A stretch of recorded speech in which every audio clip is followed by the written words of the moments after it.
At BlackRock, we conducted a Read on Retirement survey a couple of months ago where we surveyed a sample of working individuals across the UAE, both expats and nationals, blue collars and white collars. And the objective of the survey was to understand how the sample within the UAE feels about long-term financial security, retirement and savings. And the results have been incredibly thought-provoking and optimistic.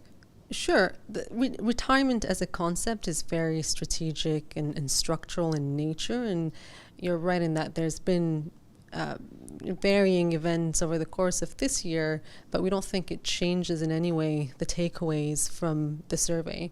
And the takeaways are that people are saving and are willing to do a lot more, but would like a bit more guidance, clarity as to how they should save, what is the right way to save, and whether they are on track for retirement. And let's not forget, retirement as a topic is very abstract, very distant.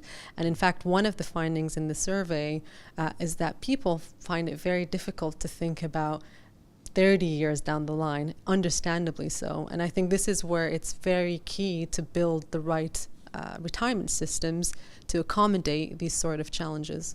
You're right in that when you look at the survey, you do see some differences across the nationals and expats, but for the most part, they're fairly consistent in terms of the takeaways, in that, again, are saving, are investing their money, but would like to know with more certainty as to how they will retire down the line. And in fact, one of the findings, we show that nationals and expats that supplement their state pensions or any other benefits with further voluntary savings plan feel much more prepared for retirement. And so again, the insight or takeaway there is, how do you incentivize the savings habit consistently across the sample of both nationals and expats? Retirement as a concept, again, is not as relatable and tangible, particularly in the region. And tell you frankly, you see this phenomenon across the world.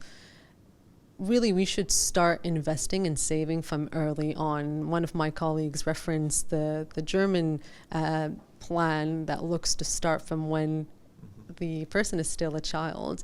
And in so doing, you're then instilling that savings habit. They're starting early.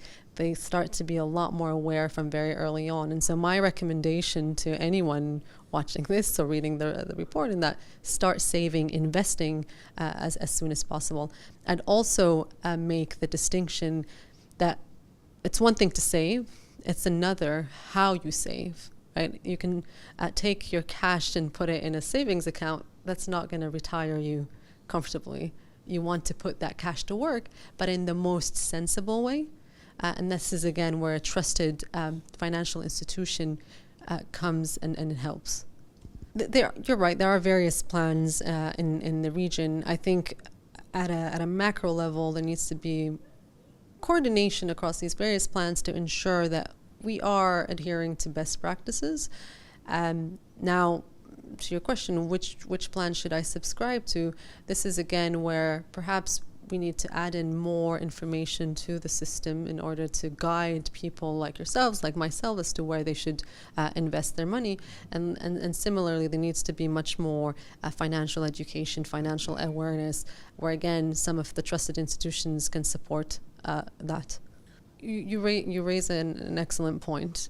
The ecosystem today involves individuals, employers, and employees, as well as the policymakers. And really, you need all these actors to be aligned in order for this to be successful.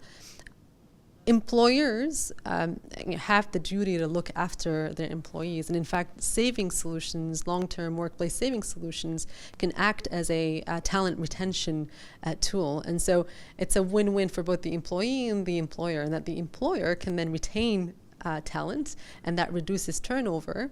And you, as the employee, get this additional benefit of returns that could then secure you a life beyond your job in the region. You could comfortably retire in the region when the day comes.